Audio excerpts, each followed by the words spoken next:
Public meeting లో మాట్లాడారు. వల్ల చెంపలు వెలగొట్టాలనిపించిందట ఆయనకు. ఆయన అంత కసి ఉన్నది మీడియా మీద. అది నేను చెప్తలేను, రేవంత్ రెడ్డి గారే పబ్లిక్ మీటింగ్ లో చెప్పిన మాట గుర్తు చేస్తున్నా.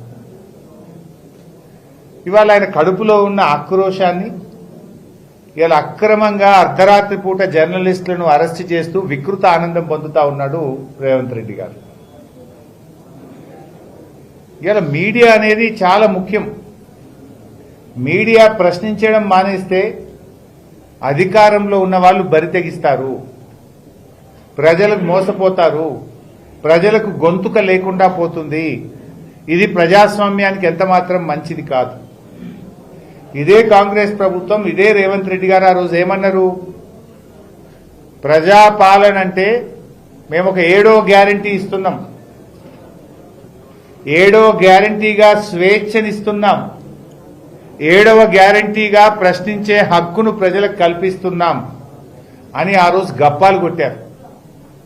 మరి ఇలా అధికారంలోకి వచ్చిన మరుక్షణం నుంచే నియంతృత్వంగా వ్యవహరిస్తున్నారు, ఎమర్జెన్సీని తలపించే విధంగా వ్యవహరిస్తా ఉన్నారు. నిన్న అర్ధరాత్రి పూట జర్నలిస్టులను అరెస్ట్ చేయాల్సిన అవసరం ఏమొచ్చింది? ఆ జర్నలిస్టులు ఏమైనా తీవ్రవాదులా, టెర్రరిస్టులా, సంఘ విద్రోహ శక్తుల, బడా బడా బ్యాంకుల్ని లూటీ చేసినటువంటి ఆర్థిక ఉగ్రవాదుల? ఎందుకు అంత అర్ధరాత్రి పూట అరెస్ట్ చేసినావు?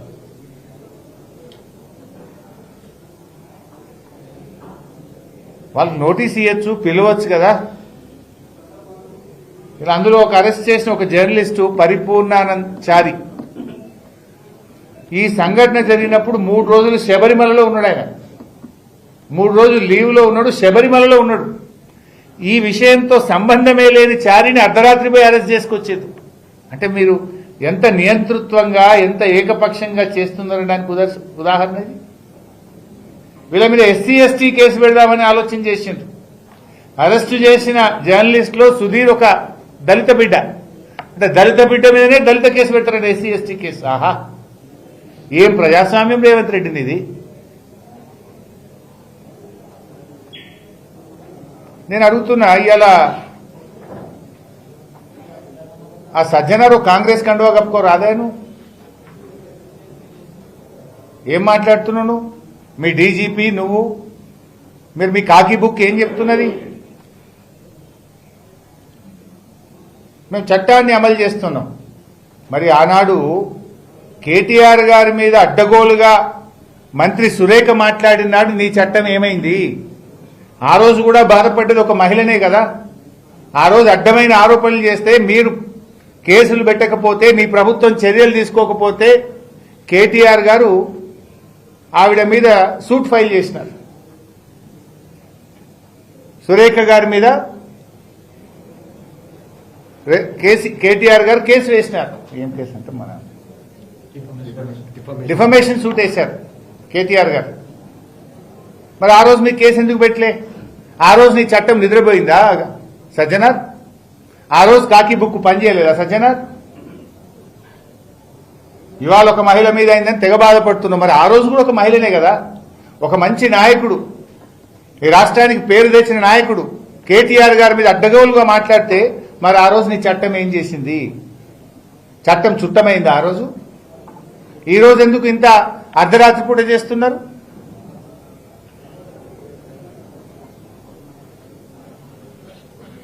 మరొక మంత్రి, ఆయన కుమారుడు, ఆయన కంపెనీ అర్ధరాత్రి పూట పోయి హైదరాబాద్ లో బౌన్సర్లను పెట్టి భూములు కబ్జా చేసిండ్రు. మరి ఆ రోజు నుంచి ఈ రోజు వరకు ఆ మంత్రి గారి కుమారుణ్ణి గాని, ఆ మంత్రి గారి కంపెనీ రాఘవ కన్స్ట్రక్షన్ లో ఒక్కరిని కూడా ఎందుకు అరెస్ట్ చేయలేదు? దాని మీద ఎందుకు సిట్ అయ్యారు?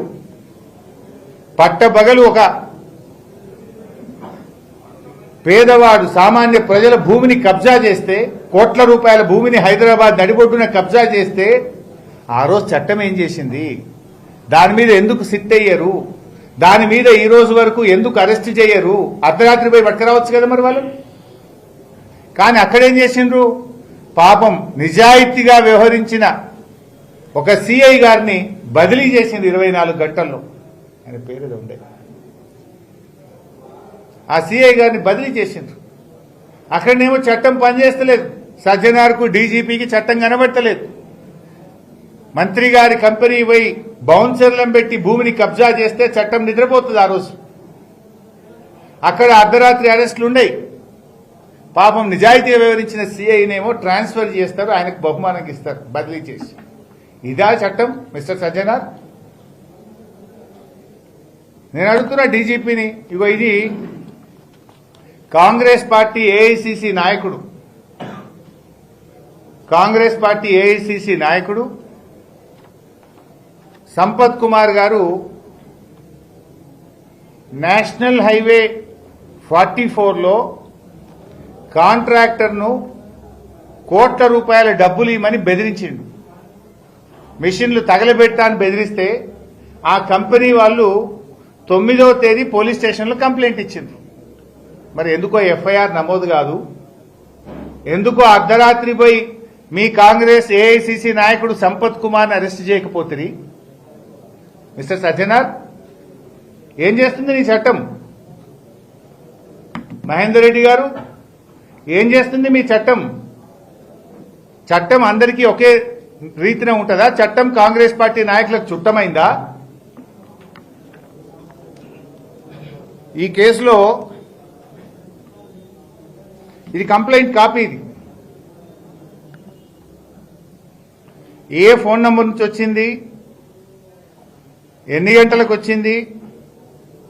Sampath Kumar, they have also stated that they are sent by Mr. Sampath Kumar, ex-MLA Alampur constituency, to stop the work till further information is sent to the company to continue the work. They have also advised the staff to inform the company's management to settle the issue by paying the ransom amount and demanded at an early date for peaceful execution of the work. Subsequently, in the evening at about 5 p.m., where excavation activities for RE wall portion was in progress by the other site staff, where they are not aware of this incidents occurred in the morning, the same persons again went to these spots, namely Boravelli and RTA checkpost, in the same vehicle bearing number TS 33E6768, and threatened the site engineers and bet the excavator operators. Photographers of car and the photo of persons who bet our staff are herewith enclosed as an evidence. ఎవడైతే మా ఉద్యోగుల్ని కొట్టినరో, ఏ కార్లు అయితే వచ్చినరో, ఫోటోలు, car నంబర్లు అన్ని కూడా ఈ complaint తో జత చేస్తున్నాము. మమ్మల్ని కాంట్రాక్ట్ చేసే వాళ్ళను డబ్బులు ఇవ్వండి, కోట్లాది రూపాయలు లంచం ఇవ్వండి అని మమ్మల్ని కొట్టినరు, బెదిరించిండ్రు, డబ్బులు ఇవ్వమని మమ్మల్ని ఇబ్బంది పెడుతున్నారు అని కాంగ్రెస్ పార్టీ మాజీ ఎమ్మెల్యే ఏఐసిసి నాయకులు సంపత్ కుమార్ గారి మీద ఇది కంప్లైంట్. 9వ తారీఖు, ఇవాళ ఎంత డేటు? 14వ తారీఖు. 4 రోజులైనా ఇక్కడ ఎందుకు అరెస్ట్ చేయరు? 4 రోజులైనా ఇక్కడ ఎందుకు అరెస్ట్ చేయరు? ఒక సామాన్య జర్నలిస్ట్ ఒక వార్త ప్రసారం చేస్తే ఇంటికి పోయి తలుపులు పగలగొట్టి రాత్రి 12 గంటలకు పట్టుకొస్తారు. ఇక్కడ దెబ్బలు కొట్టి సిబ్బంది మీద దాడి చేసి డబ్బులు ఇవ్వండి అని భయభ్రాంతులకు గురి చేస్తే, బెదిరిస్తే, కంప్లైంట్ ఇస్తే 4 రోజులైనా అరెస్ట్ చేయరా? 4 రోజులైనా ఎఫ్ఐఆర్ నమోదు కాదా? అంటే చట్టం చుట్టమైందా కాంగ్రెస్ నాయకులు? అంతెందుకు బైసాబ్, నా మీద సిద్దిపేటలో కాంగ్రెస్ నాయకుడు అడ్డగోలు బూతులు మాట్లాడండి. మా జడ్పీ మాజీ వైస్ చైర్మన్ రాగుల సారయ్య గారు వెళ్లి సిద్దిపేట పోలీస్ కమిషనర్ కు డైరెక్ట్ గా కంప్లైంట్ ఇచ్చారు. ఈ రోజుకు కేసు నమోదు కాదు. మరి అక్కడ కూడా మా వ్యక్తిగత హననం జరిగింది, వ్యక్తిగతంగా అనరాని మాటలు మా మీద మాట్లాడినరు. మరి అక్కడ కూడా అరెస్ట్ చేయాలి కదా? నేను ఒక ప్రజాప్రతినిధి, బాధ్యతాయుతమైన పదవిలో ఉన్నా. నా మీద అడ్డగోలు మాటలు మాట్లాడితే రాజగోపాల్పేట పోలీస్ స్టేషన్లో ఇచ్చారు, కమిషనర్ ఆఫ్ పోలీస్ సిద్దిపేటకు కంప్లైంట్ ఇచ్చారు. ఈ రోజు వరకు ఎఫ్ఐఆర్ నమోదు కాదు, ఈ రోజు వరకు అరెస్ట్ కాదు. అంటే ప్రతిపక్ష పార్టీలైనా ప్రశ్నించే వాళ్లను